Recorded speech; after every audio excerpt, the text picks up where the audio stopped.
बिस्मिल्लाहिर्रहमानिर्रहीम ګرانو ملګرو تاسو ته په لرن انګلیش ان پښتو چینل کې په هراله او ستړي مشوم ملګرو په دې نننی کلاس کې به موږ د دریو لفظونو فقرې کوو کلاس تر اخره پورې وګورئ ان شاء الله دا ټول به تاسو په اسانه طریقې سره زده کړئ do the dishes لوښي وینځه که موږ یو کس ته وایو چې لوښي وینځه نو په انګلیش کې به ورته وایي do the dish are you happy آیا ته خوشحاله یې how is she هغه څنګه وه it is better دا تریخ دی که موږ یو شي یادو چې دا تریخ دی نو په انګلیش کې به وایي it is better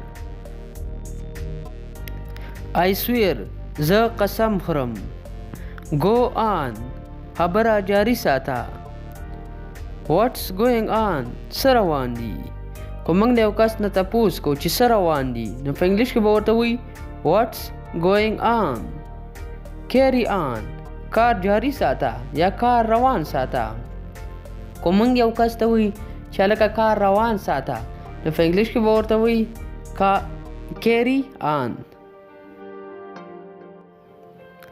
behave yourself خپله رویه سمه که که د یو کس اخلاق خرابي او موږ ورته وایي چې دا خپل اخلاق دې سم که نو په انګلیش کې به ورته وایي behave yourself be seated please مهرباني وکړه کښېنه hurry up تادي کوه یا زر کوه see you later تا سره به وروسته ملاوېږم که موږ یو کس وایي چې هلکه تا سره به بیا ملاوېږم نو په انګلیش کې به ورته وایي see you later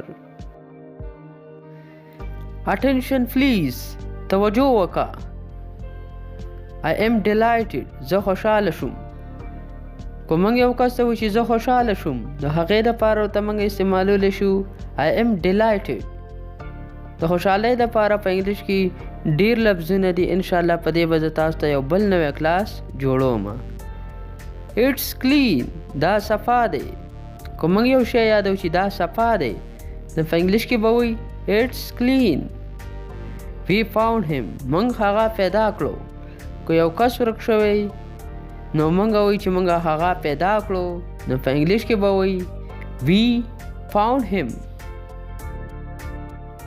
Clean the room کوټه صفا کا Open the wardrobe الماری کلاو کړه الماری ته کپبورډ هم وایي وارډروب هم ورته وایي Stop talking خبرې مه کوه که موږ یو کس وایو چې خبرې مه کوه نو اسانه طریقې څه ته ویلی شو Stop talking Stop cheating دوکې مه کوه که یو کس دوکه‌باز وي او خلکو سره دوکې کوي او ته ورته وایې چې دوکې مه کوه یا دوکې ودروه نو په انګلیش کې به ورته وایې Stop cheating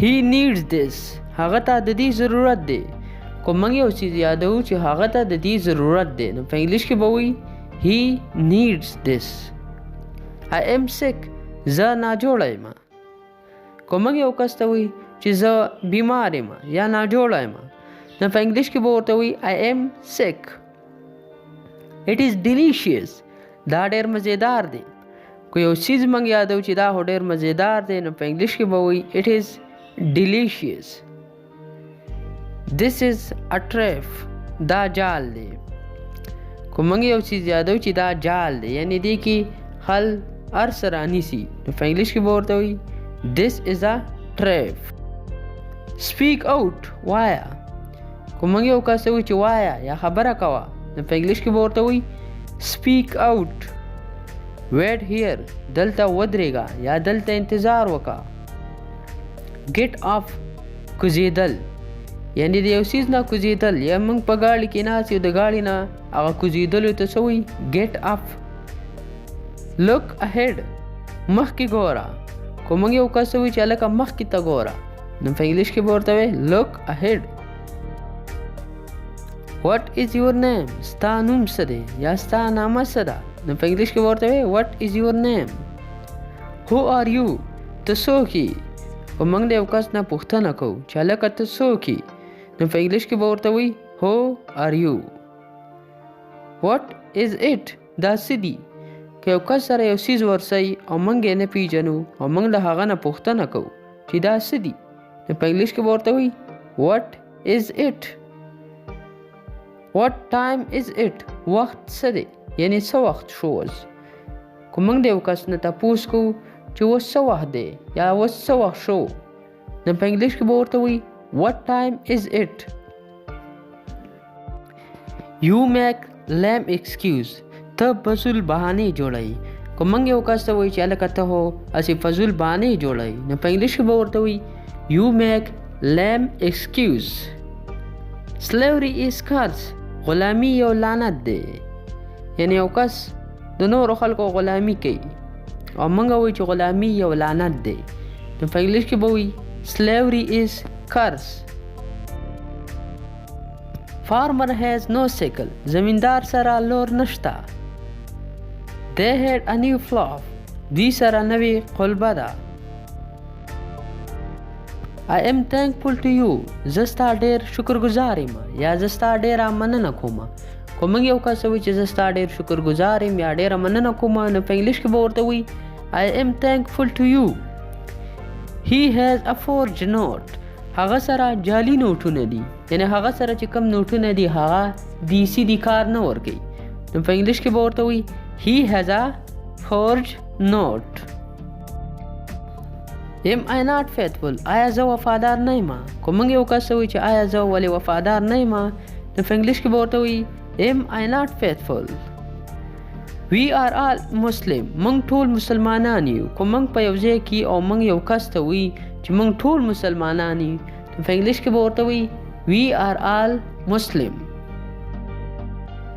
is the sun hot. آیا دوب تیز دی.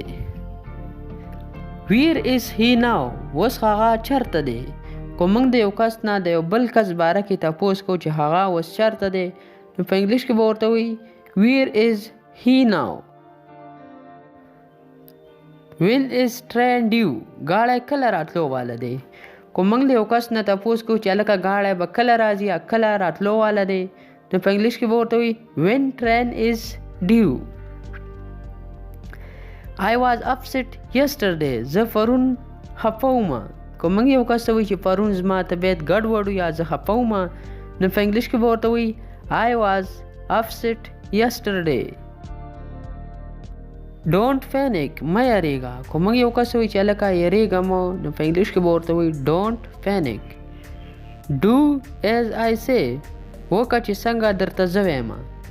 که موږ یو کس ته وایي چې مطلب ته داسې وکړه چې څنګه درته زه وایم، نو په انګلیش کې به ورته وایي do as I say. ملګرو دا زموږ نننی کلاس چې په دې کلاس کې موږ تاسو ته د 3 الفاظو فقرې زده کړئ.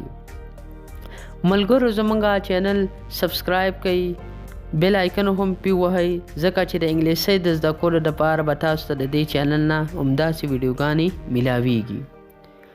ملګرو زموږ چې څومره ویډیوګانې دي دا درسه لایک کړئ، خپلو ملګرو سره شیر کړئ.